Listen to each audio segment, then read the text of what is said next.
Bom, pessoal, continuando então, nós trataremos agora a respeito do fluxo de ar e fluxo sanguíneo pulmonar. Dentro do nosso sistema circulatório, pessoal, como vocês podem se recordar da época de estudos do ensino médio, ou no caso de alguns de cursinho, que quando a gente trata do coração, a gente subdivide a circulação em circulação pulmonar e circulação sistêmica. Como assim? A circulação pulmonar, pessoal, é aquela circulação que vai envolver o átrio direito, as artérias pulmonares, as veias pulmonares e o átrio esquerdo, tá? Então, ventrículo direito, artéria pulmonar, veias pulmonares, átrio esquerdo. Isso é circulação pulmonar. Por que isso que é a circulação pulmonar? Porque a circulação pulmonar é uma circulação pequena que envolve a saída de sangue venoso. A saída de sangue venoso, isto é, sangue desoxigenado do ventrículo direito. Olha o ventrículozinho direito aqui, ó. Então, esse sangue venoso desoxigenado vai sair do ventrículo direito, vai ser mandado para o pulmão através de quem? Da artéria pulmonar, que se ramifica em duas artérias pulmonares, né? Lá no pulmão, esse sangue ele é oxigenado, ocorre a hematose. Após isso, ainda no pulmão, é formado o sistema venoso pulmonar, só que as veias do pulmão, pessoal, diferentemente das veias do restante do corpo, mandam sangue arterial. Lembra disso? As veias do pulmão transportam sangue arterial, enquanto a artéria pulmonar, que leva sangue para o pulmão, transporta sangue venoso, desoxigenado. Então, como eu estava dizendo, as veias pulmonares que são formadas aqui, ao final dos capilares pulmonares, né, vão captar esse sangue oxigenado e vão transportá-lo até o átrio esquerdo. E ao chegar no átrio esquerdo, esse sangue oxigenado pode ser mandado para o ventrículo esquerdo para que ele vá para o restante do corpo. Mas a gente está tratando ainda de circulação pulmonar. Então, a circulação pulmonar vai do ventrículo direito até o átrio esquerdo. Beleza. Chegou no átrio esquerdo, já estamos encerrando a circulação pulmonar. A partir disso, o sangue é transportado para o ventrículo esquerdo e do ventrículo esquerdo, esse sangue é mandado pela artéria aorta para ser distribuído para os tecidos. Aqui nós temos um sangue oxigenado, um sangue com nutrientes. Esses nutrientes serão levados e transmitidos para os tecidos. Após isso, esse sangue passa a ser um sangue venoso, já que ele perdeu seu oxigênio, né? Ele está desoxigenado novamente, e aí as veias sistêmicas desembocarão lá na veia cava superior e inferior para chegar aonde? No átrio direito. Então, circulação sistêmica envolve desde o ventrículo esquerdo até todas as artérias do corpo, veias até chegar no átrio direito, tá bom? Então, do ventrículo esquerdo até o átrio direito, nós estamos falando de circulação sistêmica, tá bom? E isso é importante, pessoal, por quê? Porque essas circulações atuarão em conjunto no processo de troca gasosa, levando e trazendo gases do pulmão e os levando para os tecidos, trazendo gases dos tecidos e os levando para o pulmão. É uma troca, tá bom? Envolvendo essas duas circulações existentes. Mas como mencionei para vocês, pessoal, a estrutura fundamental para a troca gasosa são os alvéolos. Porque os alvéolos presentes nas nossas vias aéreas, eles têm um epitélio especializado para a realização de trocas gasosas, né? É um epitélio pavimentoso simples, não é isso? Epitélio simples, é isso mesmo. É um epitélio simples, com a única camada de células. E essa única camada de células é bem fininha, dando a possibilidade para que esse epitélio consiga trocar nutrientes, tá? Que no caso são gases, mas esses gases nutrirão os tecidos, pois é a partir desses gases que você possibilitará o processo de respiração celular. Então, beleza. Nós falamos que são os alvéolos que possibilitam esse processo de troca gasosa. Falamos. Mas nós não falamos ainda como essas trocas ocorrem. E é isso que nós iremos mencionar. Vejam aqui, pessoal, no canto direito dessa imagem, que ela sintetiza bem para nós essa ideia. A primeira troca que ocorre é entre a atmosfera e o pulmão, que é o processo de ventilação, né? Então você tem aqui a atmosfera repleta de oxigênio, esse ar vai sair da atmosfera e vai para onde? Para dentro do pulmão, especificamente para dentro do alvéolo. Essa é a primeira troca. Depois disso, ocorre a segunda troca, que é entre o pulmão e o sangue. E a imagem traz isso aqui, olha. O oxigênio entrando para o sangue, de onde? Do alvéolo, que está onde? Dentro do pulmão. Então, segunda troca entre pulmão e sangue. O oxigênio sai do pulmão e vai para o sangue. Ao mesmo tempo, o gás carbônico sai do sangue e vai para o pulmão. Beleza? Essa é a segunda troca. Após isso, esse oxigênio ele é transportado, como eu falei, através da circulação sistêmica até os tecidos, porque são os tecidos que estão querendo oxigênio, estão querendo esse nutriente, né? Não é correto, pessoal, não é extremamente correto, tá? Chamar o oxigênio de nutriente. Mas eu estou denominando aqui o oxigênio de nutriente para fins didáticos, tá bom? Para que vocês compreendam que o corpo está buscando esse oxigênio, está buscando esse gás, tá? Porque nutrientes são coisas que nutrem propriamente, né? E o que vai nutrir nosso corpo? Glicose, proteína e lipídio, né? Além de vitamina e etc. Então, isso são nutrientes de fato. Mas aqui o oxigênio ele serve de nutriente porque o corpo está precisando dele para realizar o processo de respiração celular. Só por isso que eu estou utilizando essa denominação. Mas não fiquem presos a ela não, tá? Então, mais uma vez, o oxigênio foi captado da atmosfera para o pulmão, primeira troca. Depois, segunda troca, o pulmão troca gases com a circulação pulmonar. Depois disso, esses gases são transportados até a região dos tecidos, que são os tecidos que estão buscando esses gases, esses nutrientes, tá bom? E aí, ao chegar no tecido, ocorre a terceira troca, que é entre o sangue e as células, ou entre os tecidos, tá bom? E aí, esse oxigênio esse nutriente é dado para os tecidos, beleza? Vejam que aqui está bem descrito, ó, oxigênio e nutrientes, ou seja, o oxigênio não é um nutriente, tá? Então, o oxigênio é dado para os tecidos, tá bom? É unido aos nutrientes e após isso ocorre o processo de respiração celular. Ah, não, Enzo, de novo, respiração celular, você vai passar aqui toda a glicólise, todo o ciclo de Krebs, toda a fosforilação oxidativa, você vai passar tudo isso para a gente? Vou, porque é fundamental que vocês fixem de novo todas as etapas do metabolismo. Brincadeira, galera, pode despreocupar, não precisa de nada disso. A única coisa que eu vou querer de vocês é que vocês relembrem a oxidação da glicose, né? Glicose mais oxigênio formando CO2 mais água mais ATP. Isso eu vou querer que vocês gravem. Não para agora, mas para mais ou menos no final dessa aula, tá? Beleza, então.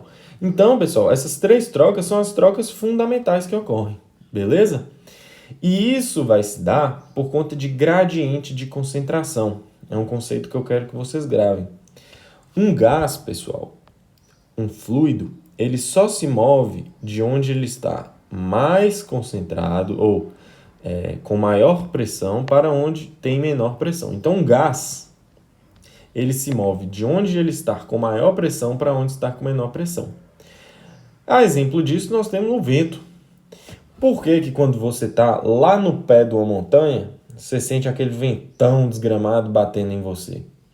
Por conta disso. Porque o vento ele vai estar se movimentando de onde tem maior pressão para onde tem menor pressão. Tá bom?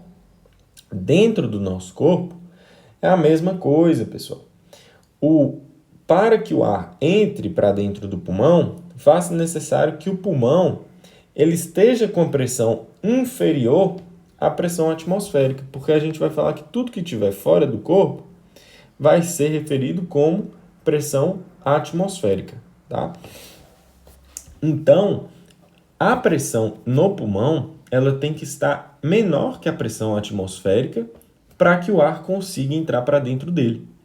Então, esse é um princípio que eu quero que vocês guardem. O gás, o ar, se move de onde tem maior pressão para onde tem menor pressão, tá bom? Internalizem isso, por favor.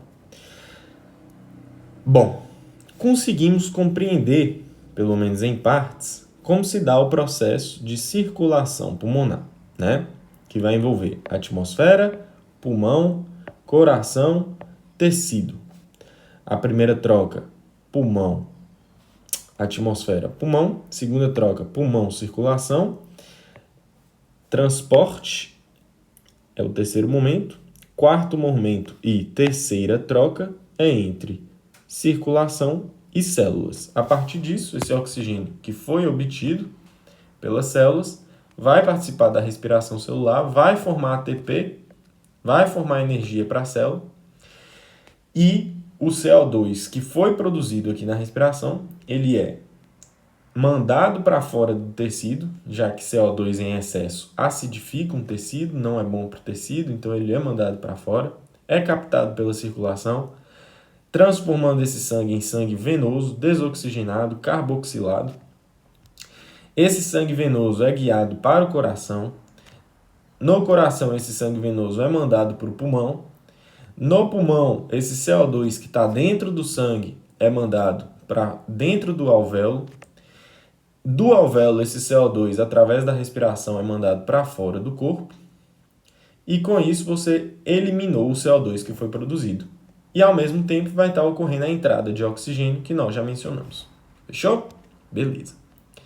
Bom, agora nós poderemos entrar na fisiologia da ventilação pulmonar. Antes de mais nada, é válido ressaltar que a dinâmica respiratória, pessoal, é dividida em dois momentos: inspiração e expiração. Inspiração é quando você puxa o ar, é o certo? E a expiração é quando você solta. E isso é o básico, pessoal. Todos nós entendemos o que é inspirar e expirar. Aqui nós vamos compreender o porquê que ocorre a inspiração, o porquê que ocorre a expiração, tá bom? Antes de mais nada, para nós compreendermos melhor os volumes que estarão relacionados com essas trocas gasosas, eu trouxe aqui para vocês essa imagem fantástica do Guyton que vai tratar a respeito dos volumes pulmonares, tá bom? Como assim? O pulmão, pessoal, ele tem uma capacidade de armazenamento total, certo? Então, o pulmão ele tem um limite de ar que ele consegue armazenar dentro de si. Esse limite de ar, pessoal, é um volume de cerca de 5.900 ml ou 5,9 litros, beleza? Essa é a capacidade máxima, média, do pulmão de uma pessoa normal, tá bom? Esse limite de ar que o pulmão consegue armazenar dentro dele é chamado de capacidade pulmonar total, tá? Tá bem descrito aqui. E essa capacidade pulmonar total, pessoal, ela representa justamente o máximo de ar que o pulmão consegue armazenar dentro de si após um processo de inspiração vigoroso, tá bom? Que é o volume de 5.900 ml. Além disso, pessoal, há uma outra característica interessantíssima do pulmão, que é a seguinte: o pulmão, ele sempre terá dentro de si um volume residual, ou seja, um volume mínimo que sempre estará presente no seu pulmão. Por mais que você tente expirar, ou seja, mandar ar para fora, por mais que você tente fazer isso, esse volume mínimo, esse volume residual, sempre estará dentro do seu pulmão. Esse volume residual, pessoal, ele tem um volume de 1.200 ml, tá bem descritinho aqui, ó. volume residual. Ele tem uma quantidade de 1.200 ml. Então, cerca de 1.200 ml de ar sempre estará dentro do seu pulmão. Mesmo depois que você faz aquela expiração forçada, você está aí tentando tirar todo o ar do seu pulmão, você não vai conseguir. Sempre existirá no seu pulmão 1.200 ml. E por que que isso ocorre? Isso ocorre por conta de um fator protetor. Sem esse volume residual, pessoal, o seu pulmão colabaria, ele colaria um no outro. Para que vocês compreendam isso, eu peço que vocês comparem o pulmão de vocês com um balão. Um balão, se você sopra ele, ele vai estar constantemente tentando voltar para o estado vazio, não é? Ó, se você sopra o balão, se sem força nenhuma você solta esse balão que você encheu, ele sozinho vai murchar. Por quê? Porque a parede elástica ao redor daquele balão vai estar exercendo uma força para expulsar aquele ar ali de dentro. O pulmão é desse mesmo jeito. Qualquer ar que entra dentro dele, ele fica tentando expulsar. Por que que isso ocorre? Porque o pulmão tem tecido elástico e o pulmão tem uma propriedade intrínseca que é chamada de tensão superficial. Essa tensão superficial ela é criada por moléculas de água que revestem os alvéolos. Então, pessoal, essa tensão superficial, juntamente com a força elástica do pulmão, quando você coloca ar ali dentro, esse ar é constantemente...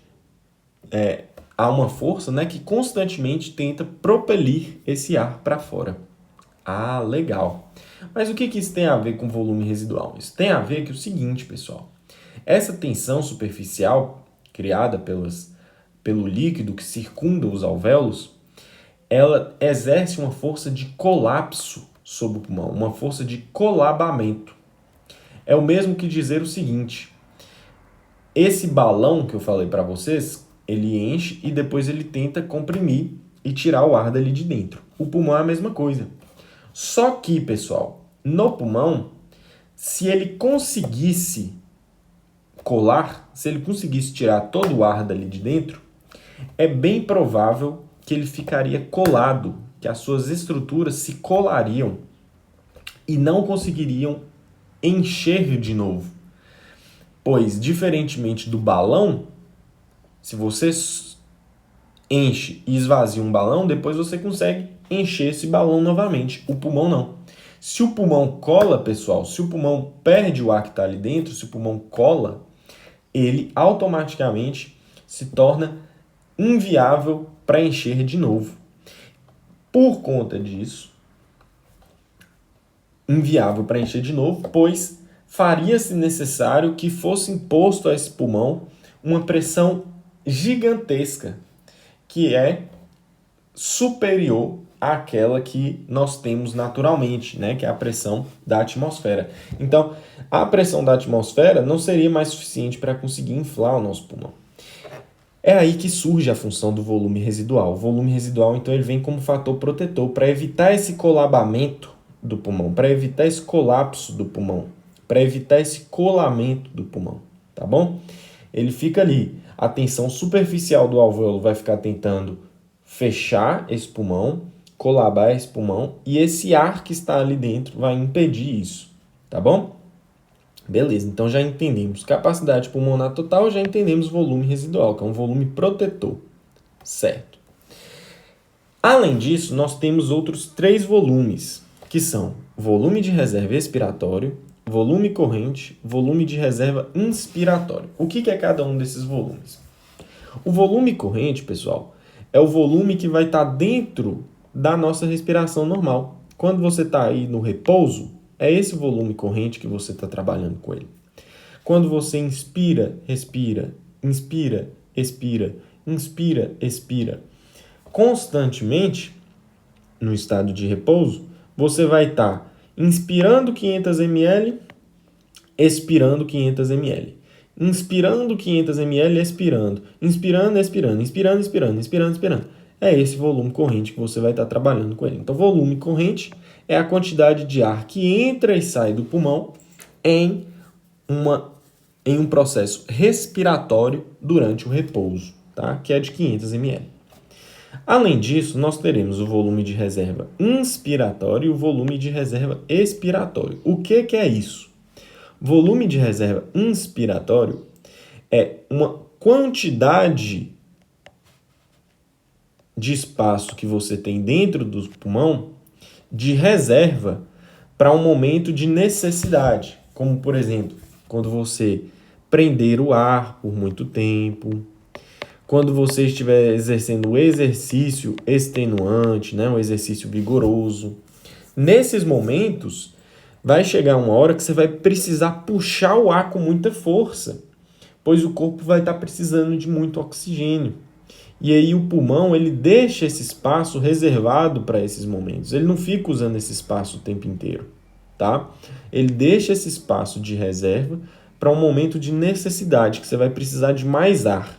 É aí que o volume de reserva inspiratória é utilizado. Esse volume de reserva inspiratória, pessoal, tem uma capacidade de 3.000 ml, ou seja, 3 litros, tá? Então, em um momento de exercício extenuante, ou em um momento que você prendeu por muito tempo o ar e precisa puxar mais oxigênio do que normal, você consegue inspirar um volume de 3 litros, tá bom? Para suprir essa demanda do corpo. E, ao mesmo tempo, há também o volume de reserva expiratório. Para que serve esse volume de reserva expiratório? Desculpa, eu tô bocejando. Esse volume de reserva expiratório, pessoal, ele é utilizado em uma respiração vigorosa. Ou seja, em uma respiração que você vai estar utilizando os músculos respiratórios para puxar e soltar o ar com muito vigor. Esse volume de reserva expiratório, ele é principalmente visto no processo da espirometria, que nós vamos citar logo a seguir. Espirometria é um teste pulmonar realizado através de um aparelho, que é chamado de espirômetro, e nesse aparelho você consegue medir os volumes pulmonares. Através desse aparelho, você consegue perceber o volume que está saindo do seu pulmão. E para que esse volume de reserva expiratório saia, você precisa fazer força. Então, pessoal, esse volume de reserva expiratório está relacionado a uma manobra forçada de expiração. Na expiração normal, que é essa expiração aqui, ó, relacionada ao volume corrente, você não vai estar tirando de dentro do seu pulmão esse volume de reserva. Esse volume de reserva expiratório só é retirado do seu pulmão em uma manobra expiratória forçada, tá? E ele tem um valor de 1.200 ml. Beleza. Então, nós compreendemos todos os volumes pulmonares. E olha que interessante. Volume residual é aquele volume que sempre vai estar no seu pulmão. Que vale 1.200 ml.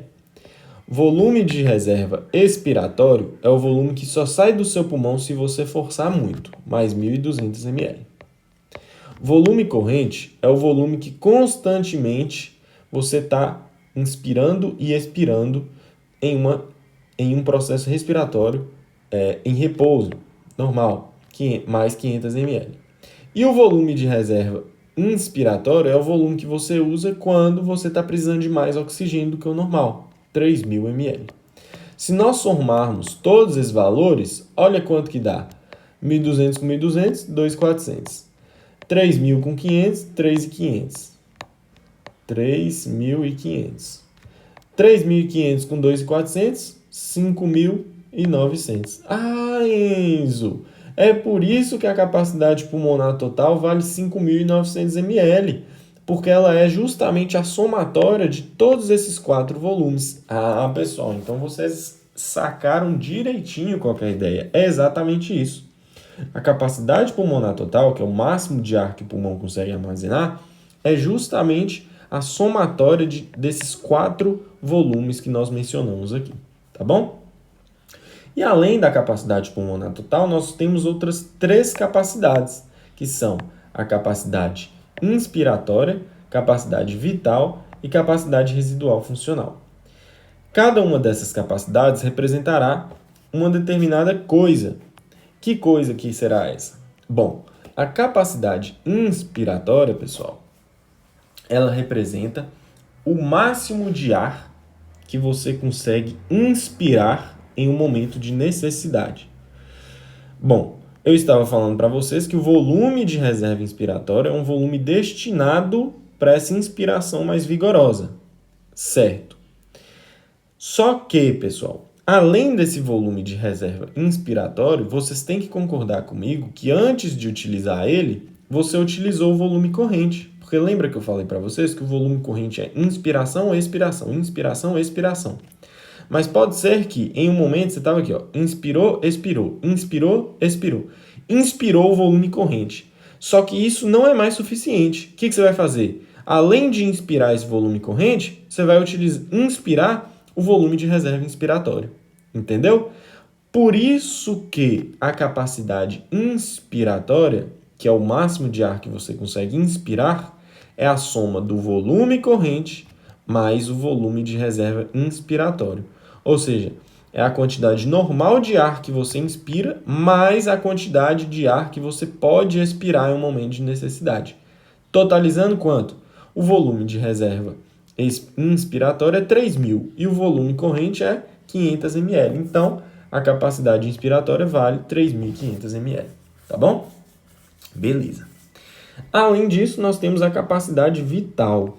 Ora, se você tem a quantidade máxima de ar que você consegue inspirar, é de se esperar que exista também a capacidade máxima de ar, a quantidade máxima de ar que você consegue expirar, não é? E existe.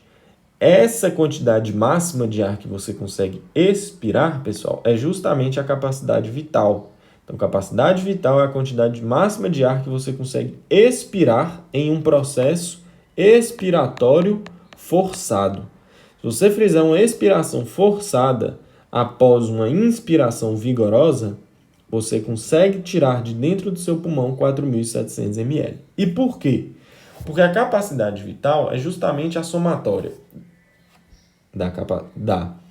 do volume de reserva inspiratório, do volume corrente com o volume de reserva expiratório. O que eu falei para vocês? A capacidade vital mede a capacidade máxima de ar que você consegue expirar do seu pulmão após um processo inspiratório extenuante. Ou seja, você fez a inspiração vigorosa. A partir desse momento, você consegue expirar uma quantidade máxima de ar. Certo. Eu falei para vocês que essa inspiração vigorosa é a capacidade inspiratória, que é o volume corrente mais o volume inspiratório de reserva, totalizando 3.500 ml. Então, vocês sabem que essa alturazinha aqui, ó, da capacidade vital, vale 3.500 ml, que é os 3.000 do volume reserva inspiratório que você inspirou na inspiração vigorosa, mais os 500 do volume corrente que você inspirou normalmente. Beleza. Mas ainda há um outro fatorzinho, que é o volume de reserva expiratório. Lembra que eu falei para vocês que esse volume de reserva expiratório ele é utilizado em uma expiração, ou seja, em um processo de retirada de ar de dentro do seu pulmão vigoroso, que você faz força? Exatamente. Esse momento é o momento que você vai exercer a sua capacidade vital, que você vai estar fazendo força no seu processo expiratório. Então, você vai tirar o ar que veio da inspiração todo e, além disso, você vai tirar o ar de volume reserva expiratório forçadamente. Se a gente soma isso, ó, 3.000 de volume de reserva inspiratório, mais 500 de volume corrente, mais 1.200 de volume de reserva expiratório, dá quanto? Exatamente os 4.700 ml, que é a capacidade vital, tá? E por fim, a gente tem a capacidade residual funcional, que é a quantidade de ar que normalmente estará dentro do seu pulmão. Não confunda.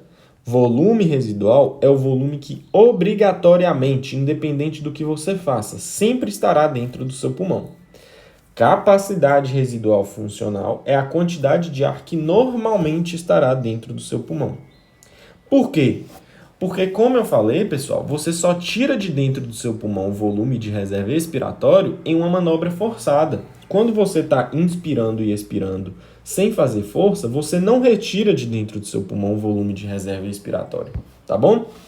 Então, geralmente, esse volume de reserva expiratório vai estar dentro do seu pulmão.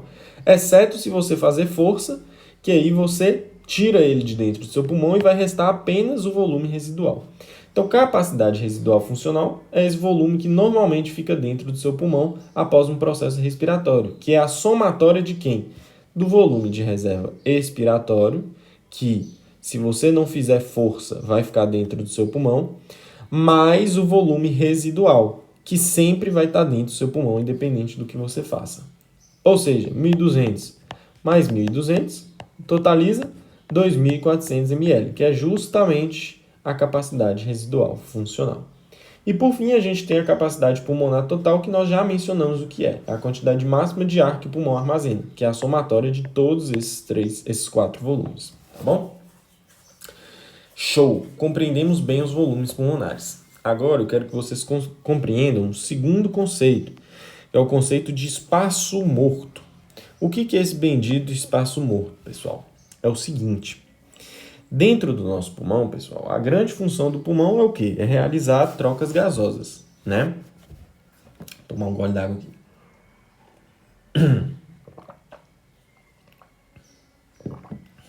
Então, a grande função do pulmão é realizar trocas gasosas. E o nosso pulmão, pessoal,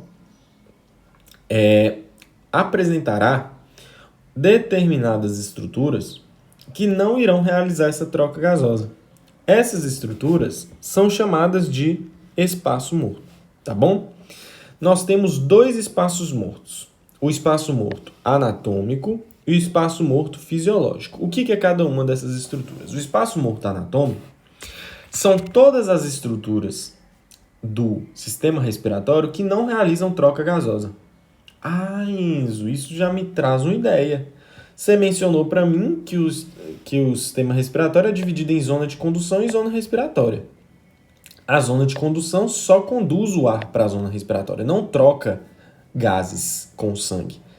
Então, se a zona de condução não troca gases, essa zona de condução é considerada o espaço morto anatômico. Gabaritaram. Que raciocínio fenomenal, pessoal. Fiquei orgulhoso aqui agora. É isso mesmo. Então, o espaço morto anatômico é justamente a zona de condução. É esse espaço que vai estar conduzindo o ar para a zona respiratória, mas que não vai trocar gases, não vai trocar oxigênio com a circulação.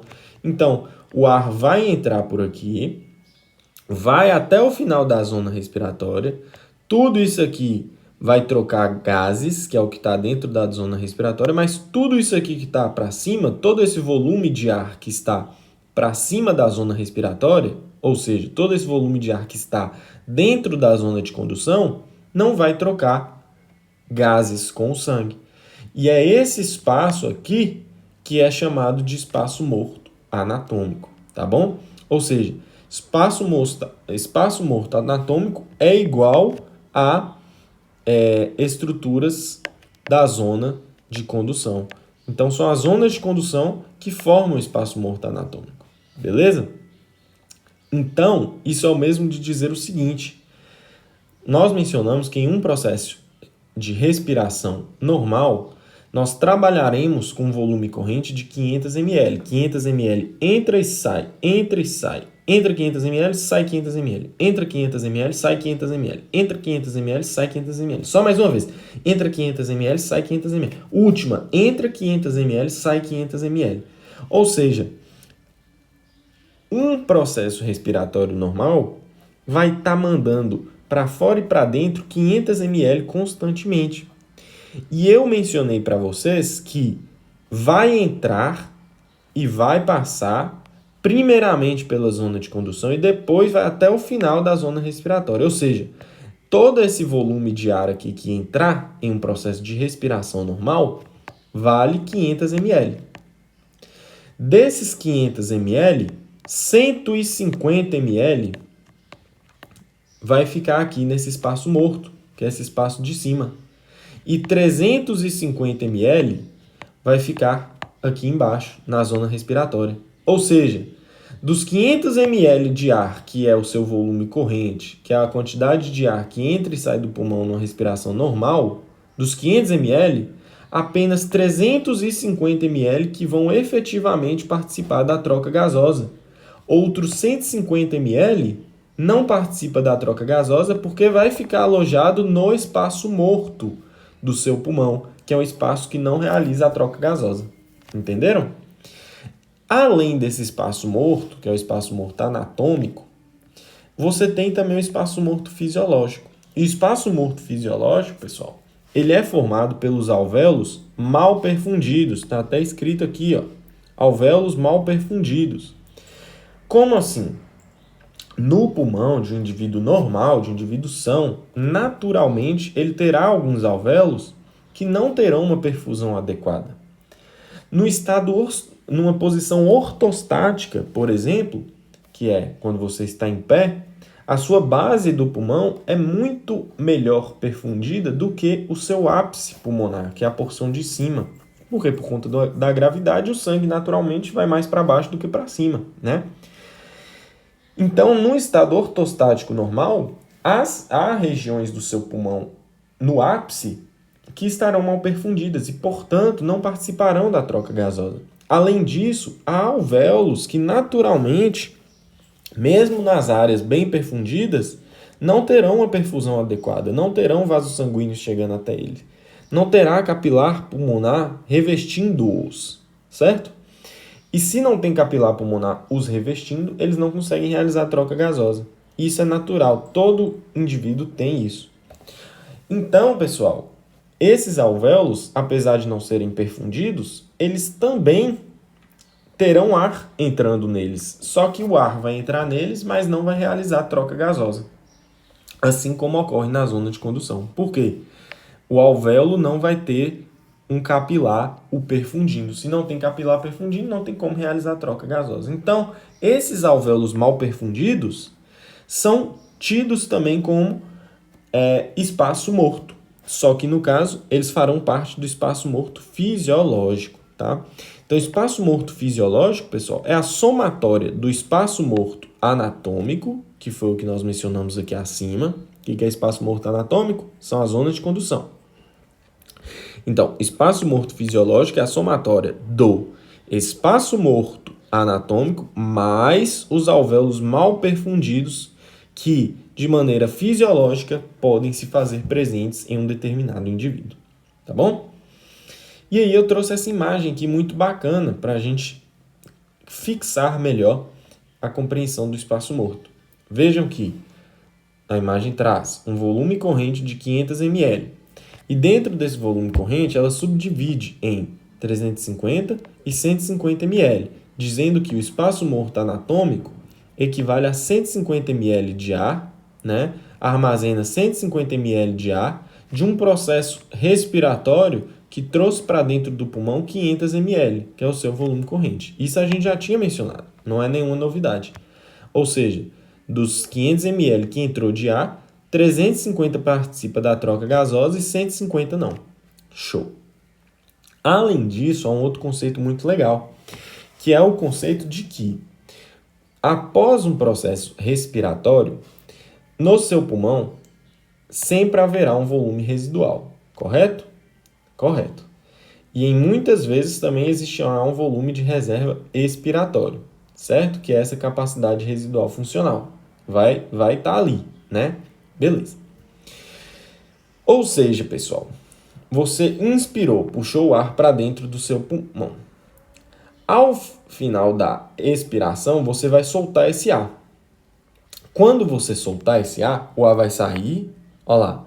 Só que após o ar sair, vai restar no seu pulmão uma quantidade de ar que a gente já mencionou, que é esse volume residual.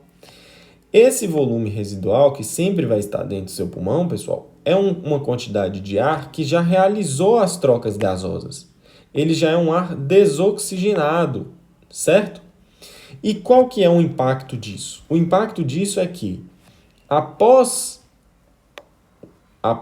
você dar início a um novo processo inspiratório, após você puxar mais ar, o que vai acontecer? Qual que vai ser o primeiro ar que vai estar ali dentro do seu alvéolo? É o ar originado do processo respiratório anterior, que é o volume residual. Então, esse ar vai estar ali já. Só que, como eu falei, ele é um ar desoxigenado, que já realizou troca gasosa. Então, você vai ter o ar novo entrando, que é o que está em azul, né? Mas esse ar novo vai entrar em contato com o ar velho, um ar que já estava ali. E qual que é o impacto disso? Se esse ar novo tinha 100% de oxigênio, quando ele entra em contato com o ar velho, eles se misturam e passa a ter 80% de oxigênio. Então, essa mistura de gases que ocorre aqui dentro do alvéolo automaticamente diminui a concentração de oxigênio no ar e essa diminuição de oxigênio no ar diminui a pressão de oxigênio para a troca gasosa. Entretanto, Deus é tão perfeito que mesmo que ocorra essa mistura de gases entre ar novo e ar velho, o ar que entra é mais que suficiente, tem uma concentração mais que suficiente de oxigênio para que ocorra a troca de gases efetiva entre pulmão e circulação, tá bom? Então isso não é um problema, isso só é um fato, fechou? E aí a imagem finaliza com essa ideia, ó. Olha que bênção, agora a caneta acabou a bateria, mas está tudo certo, a gente dá jeito para tudo, quer ver? Ó? Você vem aqui, estilos,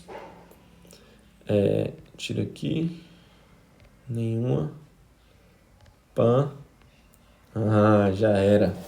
Aí, pessoal, olha que interessante, a imagem vem aqui e traz para nós o seguinte. Esse é o momento do final da expiração, que você mandou o ar para fora e restou ar velho. E esse aqui é o final da inspiração, que entrou ar novo e esse ar novo entra em contato com o ar velho. Além disso, essa imagem ainda traz para nós o ar que fica dentro do espaço morto. Olha, ar inspirado que enche as vias aéreas de condução. O que eu falei para vocês? Espaço morto é igual a espaço das vias aéreas de condução. Justamente a imagem traz isso aqui para nós, olha lá. Dos 500 ml de ar que você manda para dentro, 150 fica dentro do espaço morto, 350 entra para dentro do alvéolo e dentro de cada alvéolo tem um volume de ar que sempre vai estar dentro dele, que é o ar originado da respiração anterior, que é mais conhecido como volume residual. E aí, somando todos os volumes residuais dos alvéolos, você chega naquele valorzão daqui de cima, ó, de 1.200 ml, tá bom? Beleza, então, pessoal. Entendemos essa imagem aqui? Entendemos. Agora nós podemos dar prosseguimento. Eu trouxe para vocês aqui também, ó, essa formulazinha, que no final das contas não serve para muita coisa para nós, não. Porque vocês não vão precisar calcular nada na prova de vocês, mas a título de curiosidade é interessante. Veja, essa formulazinha traz, ó, ventilação minuto é igual a volume corrente vezes respirações por minuto. O que essa fórmula traz? Ela traz que a quantidade de ar que entra para dentro do seu pulmão a cada minuto é igual à quantidade de ar que você inspira e expira normalmente vezes a quantidade de vezes que você respira por minuto. Ou seja, se seu volume corrente, que é a quantidade de ar que você está puxando e soltando o tempo inteiro, vale os 500 ml que a gente citou, e um indivíduo normal ele respira cerca de 12 vezes por minuto, a gente está falando que um indivíduo normal puxa e solta para dentro do seu pulmão cerca de 6.000 ml por minuto, beleza? E aí, esse 6.000 ml é justamente a quantidade de ar que você vai estar mandando para dentro e para fora do seu pulmão a cada minuto para realizar uma troca gasosa. Porém, pessoal, os estudiosos falaram assim, não, beleza, é 6.000 ml que você vai mandar para dentro e para fora do seu pulmão no indivíduo normal. Beleza. Porém, não são esses 6.000 ml que vão participar da troca gasosa. Desses 6.000 ml, a gente não falou que das 500 ml do volume corrente, tanto é do espaço morto e tanto participa da troca gasosa? Então, eu quero calcular quanto que efetivamente participa da troca gasosa. E é nesse contexto que surgiu essa fórmula aqui. Essa fórmula aqui vai medir a ventilação minuto alveolar. Aqui, ó, VA é igual a ventilação alveolar, que é ml por minuto, beleza?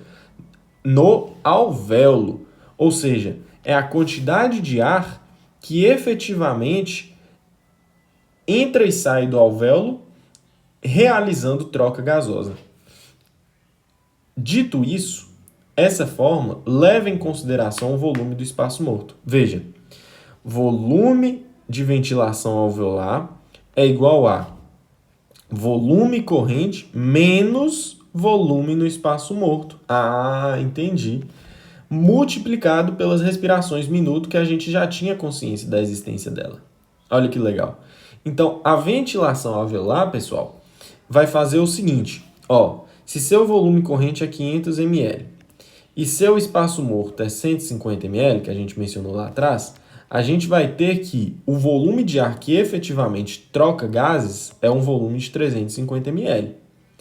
350 multiplicado por 12 respirações por minuto, que é o que o indivíduo normal faz, dá 4.200 ml, certinho? Ou seja, dos 6.000 ml total que entra dentro do pulmão através da respiração normal, é 4.200 ml que efetivamente participa do processo de troca gasosa a cada minuto. Então, você tem 4.200 ml trocando gases com o seu sangue a cada minuto. E é isso que essa fórmula avalia. Fechou? Beleza. Show de bola então, galera. Eu vou dar uma pausada nessa aula para o vídeo não ficar muito longo e a gente já retorna com o conceito de ventilação pulmonar, tá bom? Só um instantinho.